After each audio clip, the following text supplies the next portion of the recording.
camarades peuple d'Afrique, peuple de Côte d'Ivoire, citoyens du monde, soyez salués en vos rangs, grades et qualités.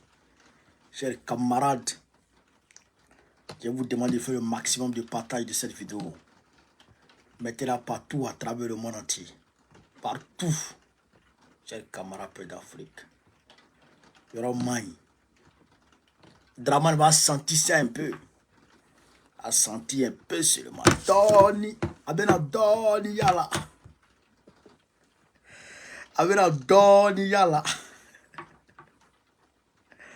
Si un camarade peu d'Afrique, il y aura magne. Partagez vidéo là qui était ici. Voilà. Le PBACI. Le PBACI est allé voir Afingessa. Une forte délégation de PBACI est allé voir Afingessa. Quand il dit une forte délégation, c'est une délégation de qualité. Une délégation de qualité, frère. Partagez une vidéo là qui était ici. Et ça part, et puis il parle. Et ça part beaucoup, et puis il parle. Partagez une vidéo là. Alors, chers camarades peu d'Afrique. Hop. Voilà. 600 Yorokai. Anyana Kosobe. Hop.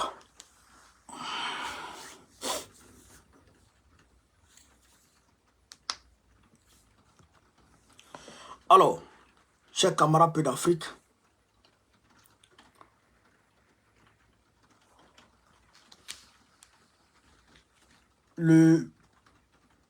La CEI a rencontré les parlementaires et Hubert Oulaye a posé une question à Kubali Kubière.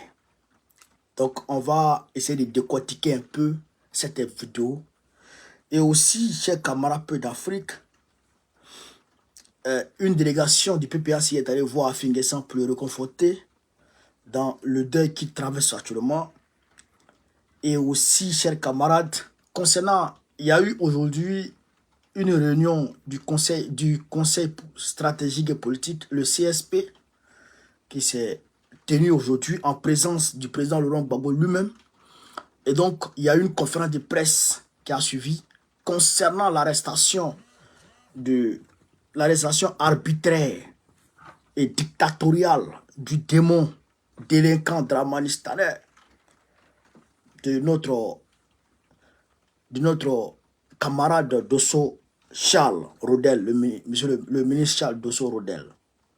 Alors, chers camarades peu d'Afrique, on va en parler. On ne va pas dire au champ, on va rentrer directement dans le vif du sujet.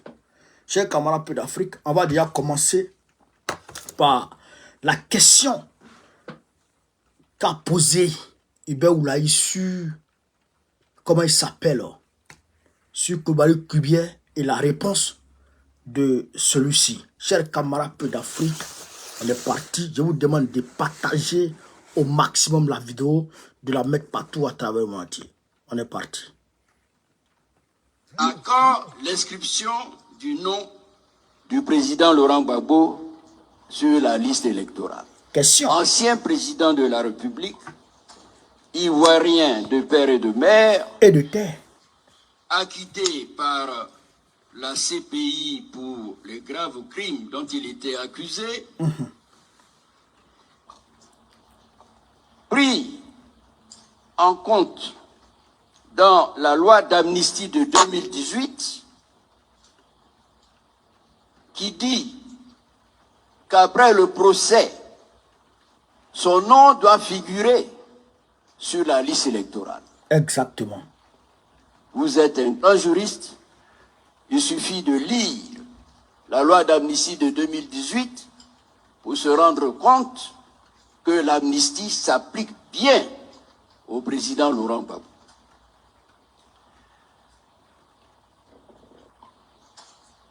Un homme qui, de plus, à la suite d'une décision de la Cour africaine des droits de l'homme, doit voir son nom inscrit, comme l'indique la décision de cette Cour africaine des droits de l'homme. Monsieur le Président, je voudrais m'arrêter là pour les préoccupations principales que nous avons. Je voudrais vous dire merci. Ah d'accord, allez-y. Voilà. Monsieur le Président. Merci, Monsieur le Président du groupe parlementaire PPACI. Monsieur le Président de la Commission électorale. Le président Gbagbo n'est pas inscrit sur la liste électorale. À quand son inscription sur la liste électorale? Bon, je suis toujours embêté parce que on personnalise un peu ce débat. C'est vrai que le président Gbagbo n'est pas n'importe qui, mais ils sont bien nombreux les Ivoiriens à la suite de la déchéance de leurs droits civils et politiques qui ne sont pas inscrits sur la liste électorale. Vous savez, ce n'est pas moi, c'est vous qui avez dit à l'article 6, 5 et 6, non 3 plutôt, que pour s'inscrire sur la liste électorale, il faut 4 conditions. Être ivoirien, avoir 18 ans, juge de ses droits civils et politiques et s'inscrire sur la liste électorale. C'est seule la satisfaction de ces 4 conditions qui vous confère la qualité d'électeur, qui est la carte qui vous autorise à participer aux élections. Ce n'est pas de mon cru, c'est de vous. Il se trouve qu'à l'occasion de la révision de la liste électorale, nous écrivons à la justice. Donnez-nous la liste de toutes les personnes qui sont déchues de leurs droits civils et politiques. Le président Gbagbo, comme tous les autres, se trouvait sur cette liste. La commission électorale a tiré les conséquences. C'est vrai. Il semblerait qu'en politique, il faut jouer au billard. C'est-à-dire, la balle qu'on tape n'est pas celle qu'on veut, c'est celle qu'on tape va taper, c'est celle-là qu'on veut. C'est vrai que vous voulez passer par la commission électorale indépendante pour porter haut votre revendication. Mais je vous le dis, autant que faire se peut, pour ce qui me concerne, le président Gbagbo, comme tous les autres, ne peuvent être sur la liste électorale lorsqu'ils vont jouir de leurs droits civils et politiques. Et pour ce faire, quand ils sont condamnés, soit ils purgent la condamnation, soit l'infraction sur la base de laquelle ils ont été déchus de leurs droits civils et politiques disparaît par la voie de l'amnistie. Il se trouve, professeur, que vous aviez dit tout à l'heure, qu'il y a une ordonnance de 2018 qui amnistiait le président Gbagbo. Alors, je vais vous lire cette disposition afin que nul n'en ignore. Bénéficie d'une amnistie les personnes poursuivies ou condamnées pour des infractions en lien avec la crise post-électorale de 2010 ou des infractions contre la sûreté de l'État commises après le 21 mai 2011 à l'exclusion des personnes en procès devant une juridiction pénale internationale ainsi que les militaires et les membres des groupes armés. En 2018, pendant que cette loi était prise, cette ordonnance était prise, le président Gbagbo était devant la juridiction internationale. Mais toute chose dite, il faut retenir qu'il ne ressortit pas à la commission électorale indépendante de statuer sur l'état d'un citoyen. Si le ministère de la Justice constate que le président Gbagbo ne mérite plus d'être sur la liste des personnes déchues, le ministère va saisir la commission électorale indépendante et nous allons aviser. On aura failli lorsque sur cette liste, il y a des personnes qui n'y figurent pas et que par notre propre mouvement, on les a radiés par notre fait. Mais tant qu'il sera sur cette liste, c'est vous qui allez me reprocher de le remettre sur la liste électorale alors qu'il ne mérite pas d'y être. Donc voilà, nous sommes tenus par la rigueur de la loi dont vous êtes les initiateurs. Voilà. Donc, camarades, vous avez entendu Koulibaly Kubière. Koulibaly Kubière dit, déjà, il y a 2 volets. La question était à 2 volets. Première question, la Cour africaine des droits de l'homme a donné une décision. Deuxième question, ceux qui ne savent pas, ils vont croire que ce gars, il est éloquent et qu'il les a convaincus. Mais Kubière, c'est un poltron. Il ne peut pas convaincre quelqu'un. Et moi, je l'ai calé ici. Moi seul, je l'ai bloqué ici. Il n'a pas pu répondre à ma question. Je l'ai bloqué ici. Lui a son bagage intellectuel où il est parti faire école sur arbre, en haut là-bas. école, papier longueur, en haut là-bas, il est sur cocotier, il est revenu, moi, il est mis KO. Il n'a pas pu répondre. Primo, on dit la Cour africaine des droits de l'homme a donné une décision. Écoutez très bien, hein? Écoutez très bien. Parce que si on n'a pas expliqué aux gens, les gens pensaient que oh, c'est rentré dans ici. Il faut qu'on vous explique les choses. La Cour africaine des droits de l'homme a donné une décision. La décision, c'est quoi? Gbagbo doit être réinscrit sur la liste électorale. Point barre. En tant que magistrat, en tant qu'homme de droit, il sait qu'à partir du moment où la Côte d'Ivoire va souscrire, va ratifier librement, en toute souveraineté, ratifier une convention juridique, une convention, comment on appelle ça, concernant une juridiction internationale, et que la Côte d'Ivoire devient automatiquement membre de cette juridiction internationale. Donc, cette juridiction internationale devient automatiquement, je dirais, devient automatiquement une juridiction nationale d'office. C'est comme je prends le cas de la Cour pénale internationale. La Côte d'Ivoire a signé et ratifié le traité de Rome. Ce qui veut dire que quand la Côte d'Ivoire porte un problème devant cette Cour et que cette Cour donne une décision, la Côte d'Ivoire ne peut plus juger la même personne pour les mêmes faits qui ont été jugés déjà à la CPI. Vous comprenez? Et c'est la même chose au niveau de la Cour africaine des droits de l'homme. Si la Côte d'Ivoire prend une décision de justice, la Cour africaine des droits, et que la Cour africaine des droits de l'homme donne une décision contraire, alors la décision de la Côte d'Ivoire tombe à l'eau et c'est la décision de la Cour africaine des droits de l'homme maintenant qui prend le relais et qui doit être appliquée. Vous comprenez? Vous comprenez? Maintenant, cette décision-là, toi en tant que magistrat, tu sais, tu connais cette disposition de l'article 123 de notre Constitution qui permet à la Côte d'Ivoire de domestiquer les décisions des cours internationaux, des juridictions internationales auxquelles la Côte d'Ivoire a librement signé, auxquelles la Côte d'Ivoire appartient librement. Donc, tu dois automatiquement savoir que la décision qui est venue là, ça veut dire que Gbagbo doit être inscrit sur la liste. Donc, moi, en tant que président de la CEI, je dois automatiquement réinscrire Gbagbo sur la liste électorale. Est-ce que vous comprenez ça? Donc, ça veut dire que la Cour africaine des droits de l'homme, automatiquement, ça veut dire que donne injonction à la Côte d'Ivoire de réinscrire Gbagbo sur la liste électorale. Mais qui bien fait fi de ça? Il dit non, moi j'attends qu'on me dise, d'écrire Gbagbo sur la liste électorale. Mais la décision qui est venue de la Cour africaine des droits de l'homme là, est-ce qu'elle n'est pas suffisante pour que Gbagbo soit réinscrit sur la liste? Est-ce qu'elle n'est pas suffisante pour que Gbagbo soit réinscrit sur la liste électorale? Si elle est suffisante, si Kubien était un homme avec une once de dignité, avec une once d'intégrité, il aurait soit réinscrit le nom de Gbagbo sur la liste ou démissionné. Il aurait soit inscrit Gbagbo sur la liste ou démissionné. Mais comme il n'est pas, c'est un ancien rebelle. C'est-à-dire qu'un manchin aux ordres de Ouattara, un manchin à la disposition de Ouattara, c'est-à-dire que n'importe quoi à la disposition de Ouattara qui permet à Ouattara d'écarter ses candidats potentiels. Donc, il se met à la disposition de Ouattara et il refuse de mettre Gbagbo sur la liste électorale. C'est ça qui est la vérité.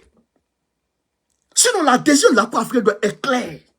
Ça doit s'appliquer. C'est pourquoi Alassane Dramane Ouattara, au lieu d'appliquer la décision de la Cour africaine des droits de l'homme, il retire la Côte d'Ivoire de cette juridiction internationale.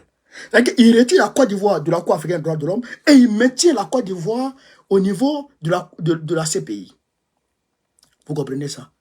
C'est-à-dire que ce gars, il est tout sauf un Africain. Est-ce que vous avez compris? Est-ce que vous avez compris ça, chers camarades d'Afrique? Voilà la réalité. Maintenant, deuxièmement, il dit non, comment on appelle ça? Il a lu la disposition de l'ordonnance de 2018. Mais la question a été posée au dialogue. Pourquoi il n'a pas lu le rapport du dialogue politique? Il fallait lire. La question était posée au niveau du dialogue politique. Il a été dit, non, ceux qui sont en Côte d'Ivoire, ceux qui sont encore de l'autre côté, quand ils vont rentrer, eh bien, on va, comment on appelle ça? On va les amnistier. Mais pour le moment, on ne peut pas les amnistier puisqu'ils sont de l'autre côté. Ils sont encore devant la Cour africaine. Ils sont encore devant la CPI. On ne peut pas les amnistier pendant qu'ils sont encore devant la CPI. Quand ils vont rentrer, on va prendre une loi d'amnistie pour les amnistier. C'est ce qui a été dit. Mais lui, il ne peut pas dire ça. Est-ce que vous comprenez ça? Lui, il ne peut pas dire ça. Mais quand tu prends même l'ordonnance qui a amnistié Katina Kone, qui est l'auteur principal, alors que Laurent Gbagbo n'est que complice, tu as amnistié l'auteur principal et les auteurs et celui qui est, comment on appelle ça, celui qui est complice, lui, on ne l'amnistie pas. Mais on sait que l'objectif de Dramane Ouattara, l'objectif de Koulibaly Kubier, c'est de maintenir Gbagbo hors de la liste électorale. C'est-à-dire que mettre Gbagbo, c'est-à-dire que hors jeu. Mettre Gbagbo hors jeu. Empêcher Gbagbo de compétir. C'est ça leur intention. Mais ça, non, on peut dire, non, on peut faciliter ça. Non, on peut faciliter ça. Il y a une Kubier, il n'a qu'à faire attention. Je le dis toujours, mais il fait comme si, comme il a la bouche soufflée, mais fais attention, parce que ta langue, tu peux avaler. Il faut faire attention, parce qu'il ne peut pas avoir d'élection. Je le dis et je le répète, il ne peut pas, il ne va pas, et il ne peut jamais avoir d'élection en Côte d'Ivoire en 2025, tant que Gbagbo n'est pas sur la liste. Jamais de la vie. Où le petit brûle, où le pays brûle, où le pays part en feu. Ça, il faut que les gens comprennent ça. Il faut que les gens comprennent ça. C'est-à-dire que ça ne peut pas marcher. Ce qui ne peut pas marcher, il ne faut même pas tenter ça. Est-ce que vous comprenez ça? Bon, et ils voient que c'est de l'amusement. D'abord, comme tout, ta mère qui est comme tout le monde. C'est ton barbier qui est comme tout le monde. C'est pas Gbagbo qui est comme tout le monde. Gbagbo, là, c'est un ancien président de la République. L'espoir de tout un peuple. L'espoir de tout un continent. Gbagbo, Laurent, que tu vois là. Gbagbo, c'est pas ton camarade. Maudit, là, vermine. Camarade peu d'Afrique, partagez la vidéo là, on va essayer. Partagez la vidéo, on va essayer. Est-ce que vous avez compris, chers camarades? On va avancer mollo mollo, tchébé tchébé, et puis on va y arriver. Alors, le camarade, le ministre Charles Dosso-Rodel a été arrêté. Le ministre Dosso-Rodel a été arrêté. Et le PPACI s'est réuni aujourd'hui et a produit un communiqué. On va écouter le communiqué et je vais décortiquer, chers camarades, bien entendu. On est là pour ça. On est là pour ça. Partagez la vidéo, hein. Je ne veux pas les partages là. TikTok, on est 524 personnes, il y a 19 partages. Facebook, il y a 15 partages. Je ne vous comprends pas. Ou bien vous voulez qu'on arrête direct là? Si vous voulez qu'on arrête, ben on arrête. Donc, on écoute la vidéo, chers camarades. On écoute la vidéo.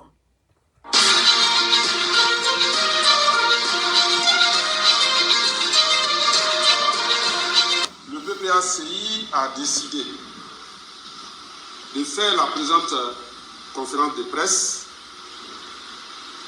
pour se prononcer sur les graves questions soulevées par l'enlèvement et l'emprisonnement du ministre Charles Rodel Dosso, secrétaire général adjoint du PPACI en charge de la mobilisation de la société civile. Écoutez. En effet, le camarade Charles Rodel Dosso a été enlevé avec deux membres de son cabinet à son domicile à Benjerville le samedi 5 octobre dernier, devant sa femme et ses enfants, par un commando d'hommes armés et encagoulés.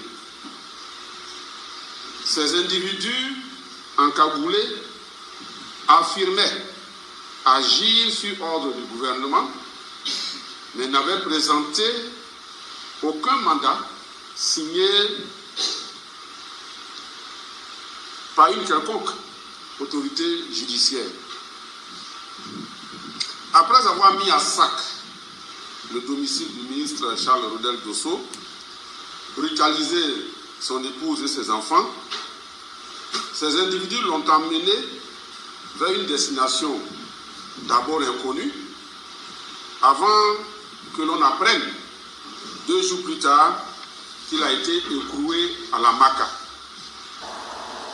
Ainsi, pour avoir participé le 13 septembre dernier à une marche pacifique initiée par des organisations de la société civile contre la cherté de la vie et les déguerpissements inhumains, notre camarade est aujourd'hui poursuivi pour atteinte à la sûreté de l'État. Une accusation générique systématiquement collée aux acteurs de l'opposition au régime du RHDP depuis 2011, particulièrement aux militants du parti du président Laurent Gbagbo. Dans une déclaration publiée le 5 septembre 2024, le PPACI a exprimé son indignation et a dénoncé avec force cette dérive dictatoriale et ces pratiques d'un autre âge que le régime RHDP a instauré en Côte d'Ivoire depuis la fin de la crise post-électorale de 2011 et son accession au pouvoir d'État par la force. Le PPACI a condamné ces arrestations arbitraires qui portent gravement atteinte aux droits élémentaires du citoyen, mais aussi à la décrispation du climat politique et à la restauration de la cohésion nationale tant souhaitée par le peuple ivoirien. C'est pourquoi le PPACI a tenu à rappeler que dans un état de droit, la présomption d'innocence est un droit fondamental garanti par la Constitution de la République et qui protège les citoyens contre toute arrestation arbitraire et illégale. Le PPACI observe que le pouvoir RHDP a choisi d'écrouer illégalement le secrétaire général adjoint Charles Rodel Dosso, malgré cette déclaration du 5 octobre dernier. Visiblement, le régime RHDP s'attelle à mettre en œuvre son projet de ramener la Côte d'Ivoire à l'époque et aux pratiques rétrogrades du parti unique. Il s'organise ainsi pour braquer l'élection présidentielle de 2025, incapable qu'il est de compétir à la loyale et de gagner une quelconque élection en Côte d'Ivoire.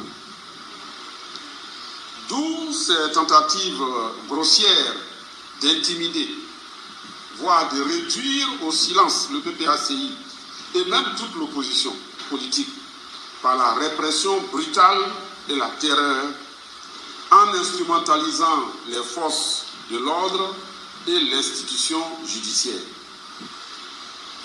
Le PPACI a pris la pleine mesure des graves menaces que cette dérive dictatoriale du RHDP fait planer sur la paix et la cohésion nationale, déjà fragilisée par plusieurs décennies de crise dans notre pays. Fidèle à notre culture démocratique et profondément attaché à la pratique du dialogue politique, nous avons écrit au gouvernement depuis le mois de février 2024 en vue d'ouvrir des discussions sur les conditions d'élection inclusive, juste et transparente. Depuis maintenant 8 mois, le régime RHDP a choisi de répondre au PPACI par un silence méprisant.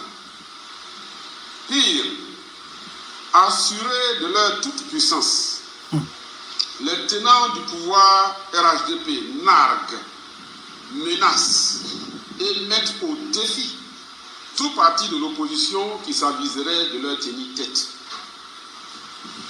C'est le lieu d'affirmer clairement, afin que nul n'en ignore, que rien ni personne ne peut effrayer ou intimider le parti du président Laurent Gbagbo, dont les militants ont démontré à suffisance leur engagement et leur détermination lorsqu'il s'agit de mener le combat pour la liberté et la démocratie. C'est pourquoi le Conseil stratégique et politique du PPACI, réuni en session extraordinaire ce mardi 8 octobre 2024, annonce ce qui suit.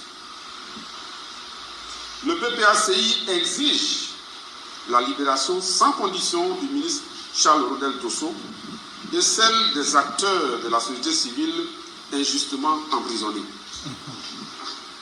2. La direction du parti organisera dès vendredi 11 octobre 2024 une importante réunion avec les principaux responsables du parti dans le district d'Abidjan en vue d'une tournée dans toutes les fédérations. 3. Le PPACI entreprendra des actions de sensibilisation et de mobilisation de tous ses militants et sympathisants en vue de faire barrage à la dictature rampante du régime RHDP. 4. Le PPACI se rapprochera très rapidement des leaders d'opinion et des leaders des partis politiques et des leaders d'opinion dans le but d'impulser le rassemblement et la synergie d'action de tous les partis politiques, de toutes les organisations de la société civile, de tous les Ivoiriens soucieux de rétablir la démocratie et l'état de droit en Côte d'Ivoire, en protégeant par la lutte les libertés individuelles et collectives qui sont, il faut le rappeler, des acquis démocratiques arrachés de haute lutte depuis 1990.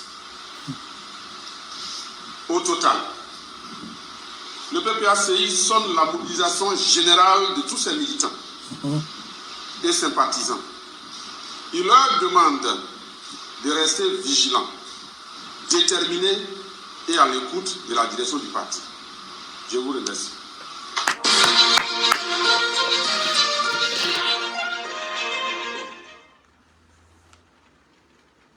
La famille, vous avez entendu, camarades peu d'Afrique, vous avez entendu le secrétaire général du PPACI, Jean-Gévin Tchédé. Le PPACI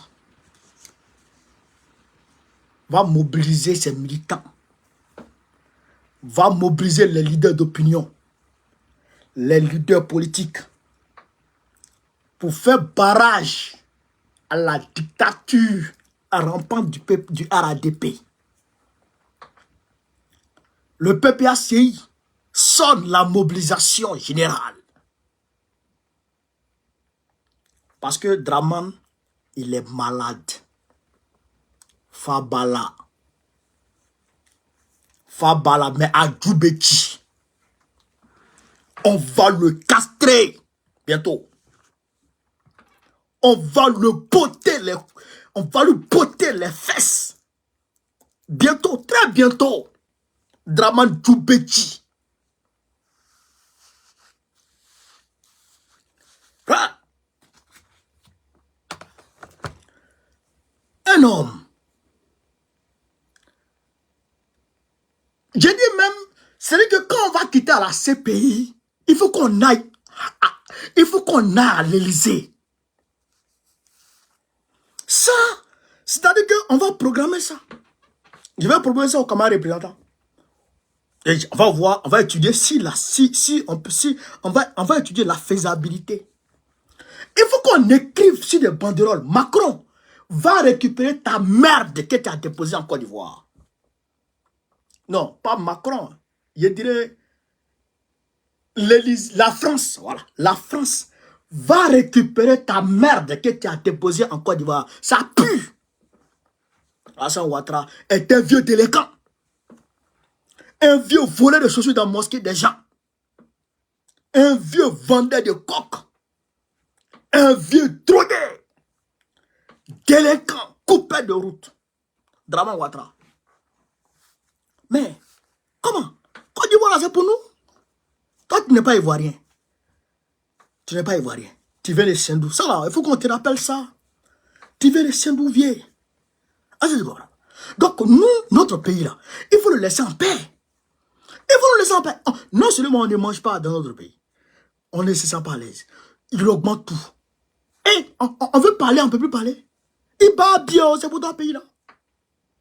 On veut parler, on ne peut pas parler. Et tous ceux qui sont ivoiriens, regardez sur le Guillaume. Regardez sur le Guillaume. On ne sait même plus où le gars se trouve. Bon, lui aussi, ces militants-là, souvent, je ne les comprends pas. Eux, ils sont résignés. Actuellement, ils sont résignés. Ils ne font aucun mouvement. Aucun mouvement. C'est bon. Comme on a ouvert, le président Bobo a ouvert les bras, je pense qu'on va tous se retrouver sur la même plateforme pour mener le combat ensemble. Est-ce que vous comprenez ça? Il a tué Bon Koulibaly. Il a tué Ouattao. Il a tué Ahmed Bagako. Il a tué Amadou Soumaoro. Il tue tout le monde. Ce vieux délinquant. Ce vieux délinquant.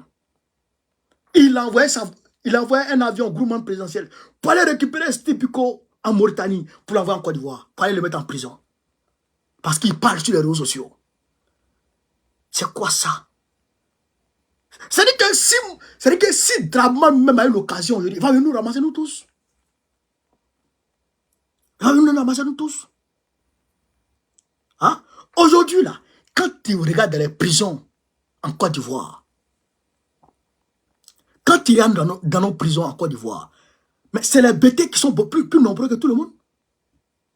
Les bêtés, les didas, les guerriers. C'est eux qui sont les plus nombreux. Draman était génocidaire. Je ne sais même pas. Les gens de l'Ouest lui ont fait quoi? Mais regardez aujourd'hui l'Ouest de la Côte d'Ivoire. Regardez l'Ouest de la Côte d'Ivoire. Regardez comment c'est-à-dire que l'Ouest de la Côte d'Ivoire est délaissé. André, cette zone-là ne veut pas dire la Côte d'Ivoire. Les gens sont coupés du monde. Ce vieux terreau. Babio. Donc, je dis à tout le monde, comme l'a dit le camarade secrétaire général du parti, mobilisez-vous. Mobilisez-vous. Mobilisez-vous. Ça va péter. Ça va péter incessamment. Mais eux, ils pensent que, quand on dit ça va péter, ils pensent que non, c'est à Yopougon seulement, ou bien c'est à Bobo seulement, ou bien... Non, ils pensent que c'est une zone, je dirais, spécifique. Ça va péter dans toute la Côte d'Ivoire. Dans toute la Côte d'Ivoire, ça va péter.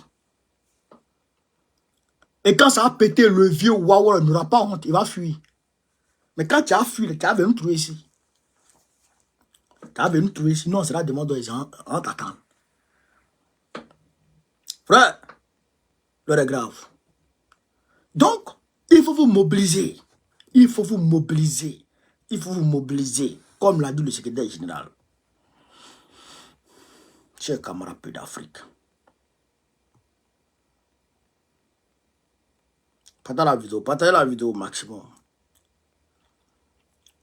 En plus de ça, non, le parti est allé saluer Afingessant. Et ça, il faut qu'on en parle. Il faut qu'on en parle. Le parti est allé saluer à Fingissan. Donc, actuellement, entre nous et à Fingissan, la cohésion est totale. Donc, je vais vous laisser écouter ça aussi. Voilà. Je vais vous laisser écouter ça aussi. Voilà.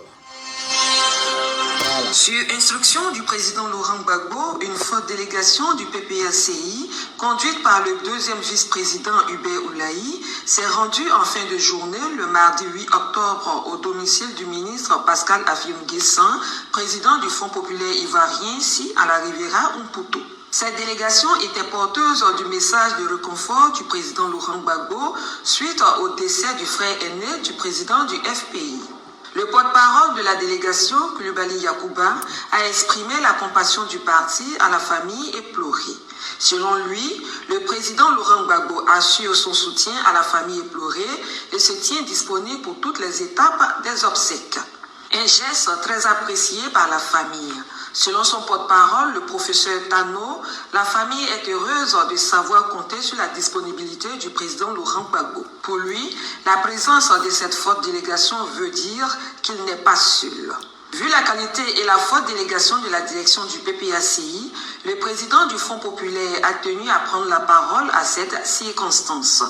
Il a exprimé toute sa gratitude au président Laurent Gbagbo pour cette marque de considération. Le président du Fonds populaire ivoirien considère cette visite de compassion symbolique. Il a infiniment remercié le président Laurent Gbagbo pour son geste combien de fois réconfortant. Je prends largement à mon compte tout ce que le professeur Tano a dit pour marquer, je dirais, toute la reconnaissance du parti et des membres de ma famille par rapport à cette délégation que le président Laurent Gbagbo a bien voulu nous envoyer à l'occasion de cette triste situation. Et je voudrais donc encore une fois dire infiniment merci au président Laurent Gbagbo pour ce geste combien symbolique et réconfortant à plusieurs titres. Réconfortant parce que, comme le professeur l'a dit, en pareille circonstance, ce sont ces gestes qui soulagent, ce sont ces gestes qui permettent de ne pas se sentir seul, de savoir aussi qu'on compte dans la société. La mort en général est un moment d'évaluation de la vie de chacun d'entre nous. Si vous avez mené une vie qui vous aurait permis de nouer des relations, d'être utile à la société, à la communauté, c'est ce moment-là que tous ceux qui se sont sentis touchés par des gestes d'amitié, de fraternité, de solidarité se manifestent. Et je crois que la présence de toutes ces personnalités avec lesquelles nous avons, je dirais, passé la plus grande partie de notre combat politique montre bien, au-delà de la politique, nous avons noué des relations qui nous amènent à nous rappeler ce devoir de solidarité les uns envers les autres. Donc je voudrais vraiment vous dire merci. D'abord à vous qui avez accepté d'être membre de cette délégation pour ce geste de fraternité. Mais au-delà de ce sentiment particulièrement humain, je vois dans cette visite et dans le contexte politique que nous connaissons, aussi bien au niveau interne des partis de l'opposition, des leaders politiques de l'opposition, au niveau externe, dans le combat que nous avons tous amené pour le progrès, pour la démocratie en Côte d'Ivoire, je vois aussi un symbole, je vois aussi un message. Et je voudrais dire toute notre assurance de la portée de ce message. Parce que il est tout à fait évident que nous nous retrouvons dans un moment de tristesse, mais aussi nous nous retrouvons dans un contexte que je peux considérer comme symbolique et historique. L'histoire, nous l'écrivons à travers les gestes de chaque jour. L'histoire, nous l'écrivons à travers les actes que nous posons à des moments particuliers de notre vie et de notre lutte. Et je crois que ce que nous avons à entreprendre en Côte d'Ivoire est tel que cette visite ne me paraît pas anodine, ne me paraît pas insignifiante. Je la considère comme une visite historique. Et je voudrais vraiment que vous traduisiez au président Laurent Gbagbo toute notre reconnaissance pour ce geste symbolique, historique, fraternel qu'il pose à travers cette délégation qu'il a bien voulu nous envoyer. Traduisez-lui toute notre disponibilité, comme vous l'avez si bien dit, et que nous ferons en sorte qu'il soit tenu informé de toute l'évolution de ces situations et que nous lui disons infiniment merci de sa présence, de son soutien, de sa solidarité. Nous sommes actuellement dans des préparatifs. Comme il était au village et qu'il a pris la retraite il y a très longtemps, il n'y a pas véritablement de grandes manifestations ici. Seulement avec les autres membres de la famille, nous avons programmé 2 jours pour permettre à des amis, des parents et connaissances de venir présenter les condoléances. Ce serait les 23 et 24 octobre. Mais ça ne se passera pas ici, puisque après lui, il y a celui que certainement vous connaissez, comme Bernard, le sénateur, et comme il réside au plateau de Puy, c'est donc au plateau de Puy que les cérémonies de présentation des condoléances vont se passer. Et puis, le reste des cérémonies se passera au village. La levée de corps, ce sera le 1er novembre, dans l'après-midi, comme c'est un jour assez spécial pour les catholiques.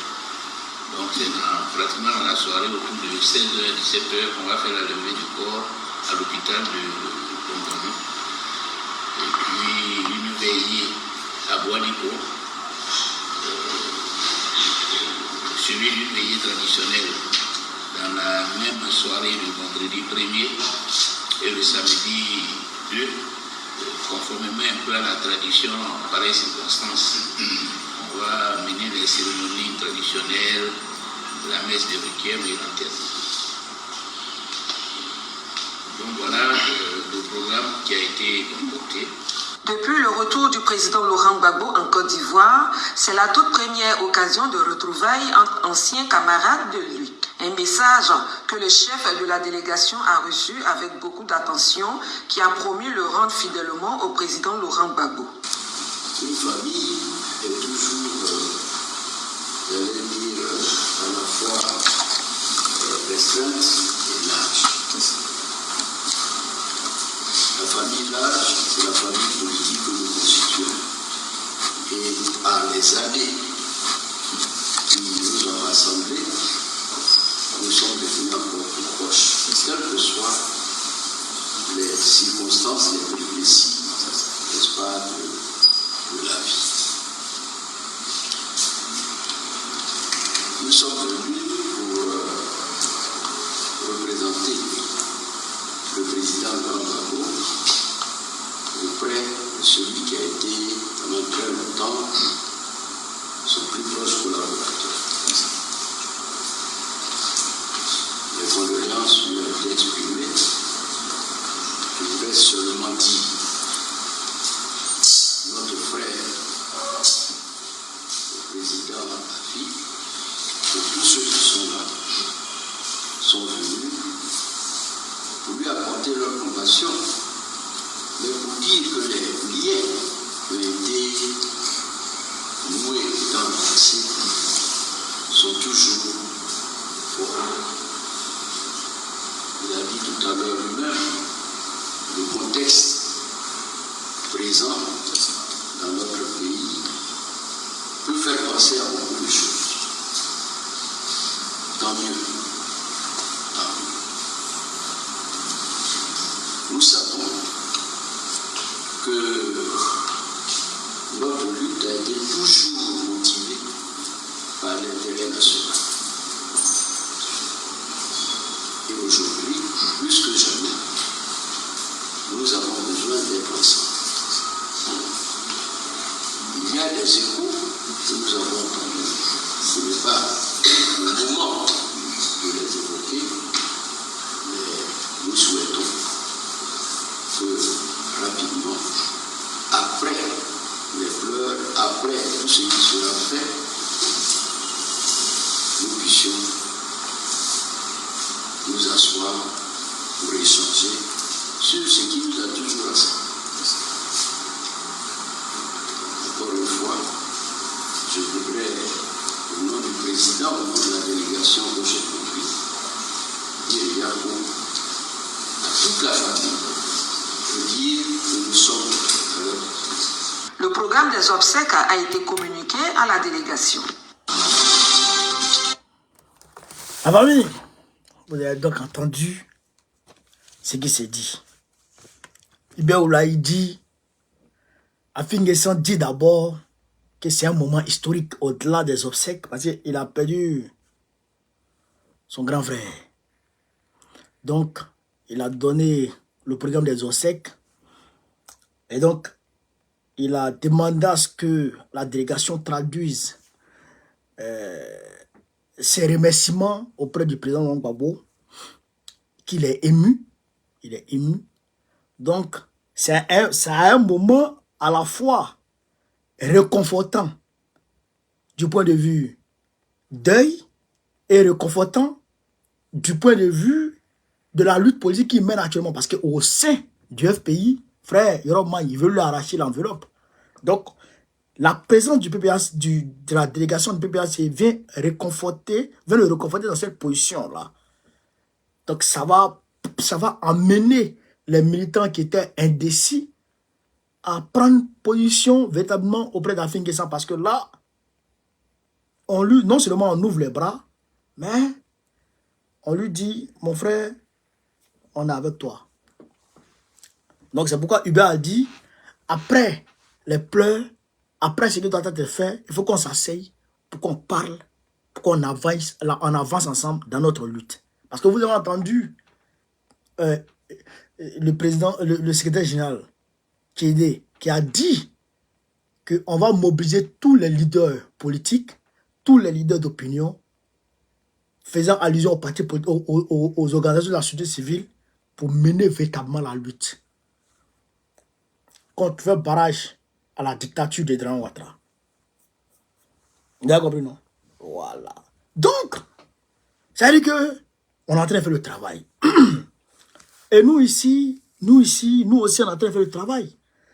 Le 18, nous, on décolle. On s'en va à Bruxelles et puis on s'en va à la CPI. On va manifester à Bruxelles d'abord. Quand on fait des manifestations, on dépose une motion. On s'en va à la CPI, on dépose une motion. Dès qu'on revient, on programme la prochaine date pour aller encore.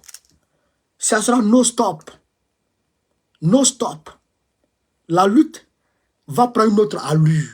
On ne va pas rester dans les luttes façon là. Non. On va engager ça de façon, c'est-à-dire que de façon véritable. C'est-à-dire que, attends, vous allez voir. Donc, chers camarades d'Afrique, voilà un peu ce que je voulais vous dire ce soir. Je vous demande de continuer à partager la vidéo, de mettre la vidéo partout à travers le monde entier. Sur ce, vive l'Afrique libre, vive le panafricanisme, vive tous les présidents panafricains, Gbagbo président du Colombie 25, Inch'Allah. On est ensemble les gars, merci à tout le monde, merci à tous.